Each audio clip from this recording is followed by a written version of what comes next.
narito na naman tayo para sa isang napaka-sweet at nakakakilig na love story nila Kalingap Edu at Ate Viancy. Tulad mo ay aking makilala. Sa magpapatuloy ng kanilang love story, pumunta ulit ang Kalingap team sa bahay nila Viancy upang magpahatid ng mga tulong galing sa mga sponsors. Nagtaka ang Kalingap team kung bakit pagod na pagod si Viancy at parang abalang-abala sila ngayon sa kanilang bahay. Yun pala ay pinaglutuan nila ang Kalingap team dahil alam nilang sila ay darating. Sabi nga ng Kalingap team na gusto talaga nilang pumunta palagi kay Viancy dahil lagi na lang daw silang binubusog at pinapakain doon. Gandang ano po. Ayan. Grabe parang sarap niya na. Nag-inasal na sila dito. Alam niyo yung paborito ko yan. Salamat po. Sarap na po ulamin natin Sarap. Ay, hindi pala. Sabihin mo kung pwede na. Tinda. Salamat ha. Ano tayo wala makakasya. Oo. Salamat. Lalo na po dun sa sundo niyo po sa akin. Pagpunta po dun sa dental. Ano naman? Wala yan. Basta ikaw.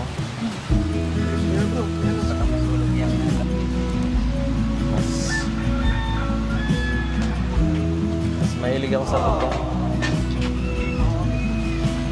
Lalo na't luto mo.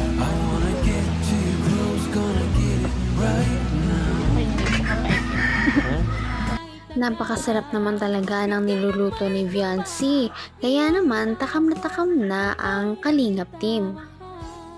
Kaya daw pala sila nakabili ng ganitong panluto ay dahil ginastos nila yung pera na binigay ng isang sponsor para pang negosyo.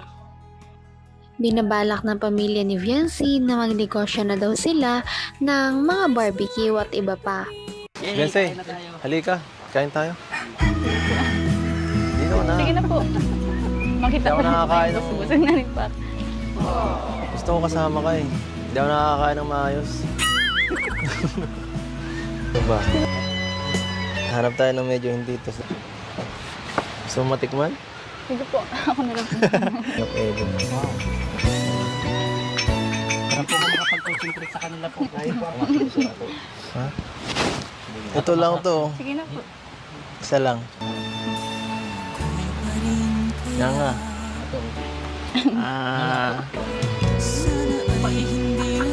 Ay ko ba? So, kumusta ang luto mo? Pagkatapos ng kanilang sweet moments ay nilantakan na talaga nila ang mga pagkain na masasarap. Ang dami ngang kinain ng Kalingap team, tanda na sobrang sarap talaga ng niluto ni Viancy at ng kanyang pamilya. Ang kaninang mesa na punong-puno ng pagkain sa isang iglap ay ubos na talaga ang pagkain. Talagang na-wipe out ng Kalingap team ang masasarap na pagkain. Pati na rin ang isang galon na tinimpla ni Viancy na gulaman. Napakasarap daw talaga ng mga ito. Kaya naman hindi nila napigilan ang mga sarili na kumain ng madami. Pagkatapos naman nila magpakabusog ay pumasok na sila sa bahay ni Viancy upang buksan ang mga binigay ng sponsor sa kanya. Napakarami na namang regalo ngayon. Talagang mahal na mahal talaga siya ng kanyang mga supporters. Naku, lalo ka niyang tataas. Baka mataasan mo na ako niyan. Magaling mag-ano? Ganda. Pang-concert. Tayo ka daw. Ayos, sir. Gusto ba isa? Baka mataasan mo na ako niyan ha. Huwag kang mag-heels. Ayan. Ano ka ba? Paano ba ito ganito? Ay, mali. Ako na po. Taas mo naman. Mas lalo kang tumangkad. Sigat na tayo niyan.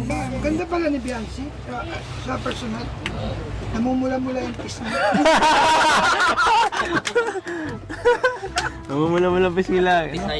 Bagay talaga ako, brother.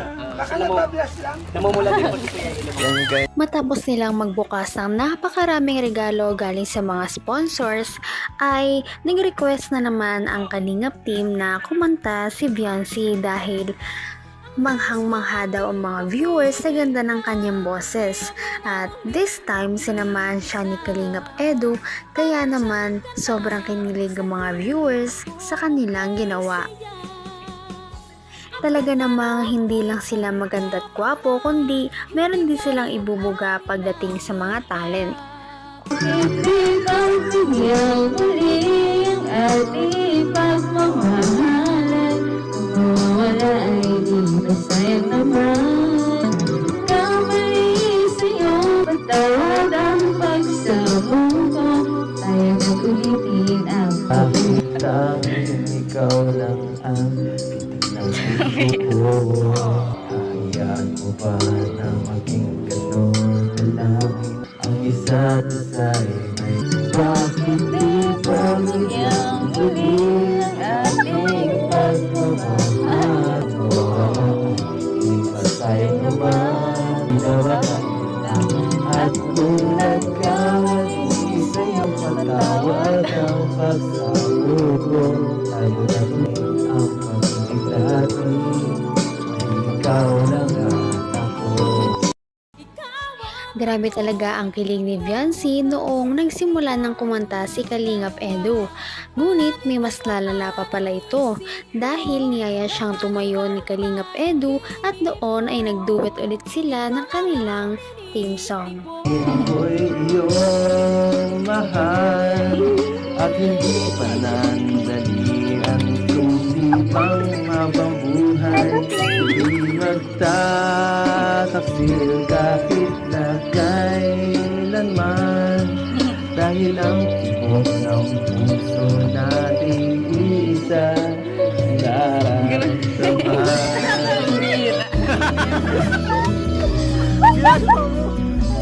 Bakit ka na yata ah?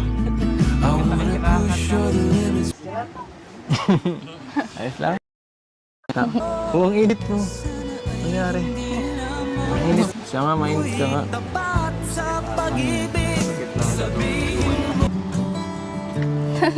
Huwag na po kayo mag-king. May privacy pag mainom. Baka po sa inyo mailaw ito. Pulang-pula na nga si Ate Viancy sa kanyang kilig at halata naman na dahil sa kanilang pagkanta ay parang mas naging close na nga sila sa isa't isa. Mas komportable na rin sila sa kanilang pag-uusap.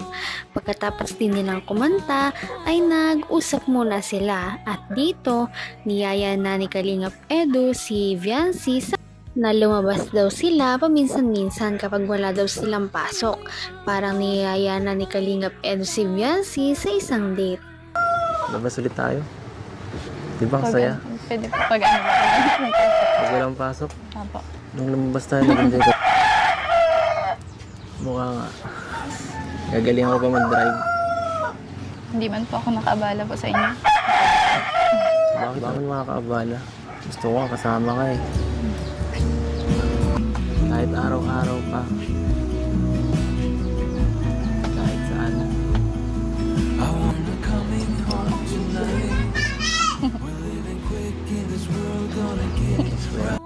Grabe talaga ang chemistry nilang dalawa. Talaga namang kinilig ang mga viewers sa mga ginagawa.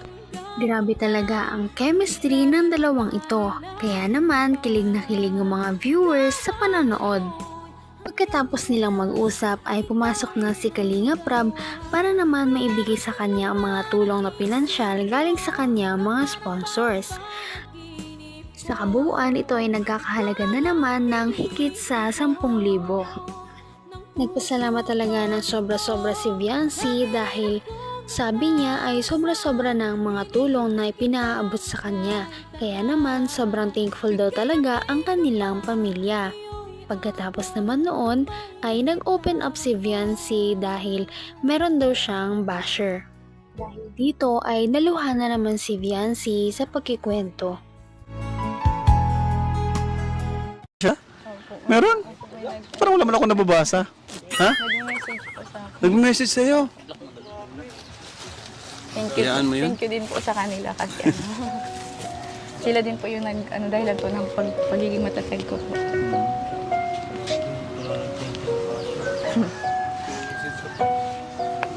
Hindi naman po ako nagagalit kasi alam ko po na manahal po kasi nila yung mga yung dati niya pong tinutulungan niya. Naiintindihan mo sila? Opo. Grabe, inintindi pa niyang basher. Napakabait talaga nito ni Beyonce, grabe. Sobrang bait po ni Beyonce. Talaga namang napakabait ni Viancy at talagang busilak ang kanyang kalooban. Patuloy natin silang suportahan at mahalin si Viancy, si Kalingap Edu at ang Kalingap Team. Yan lamang at maraming salamat sa panonood. Abangan natin kung magkakatuluyan ba talaga si Kalingap Edu at Viancy. Hanggang sa muli. Bye! Ngayon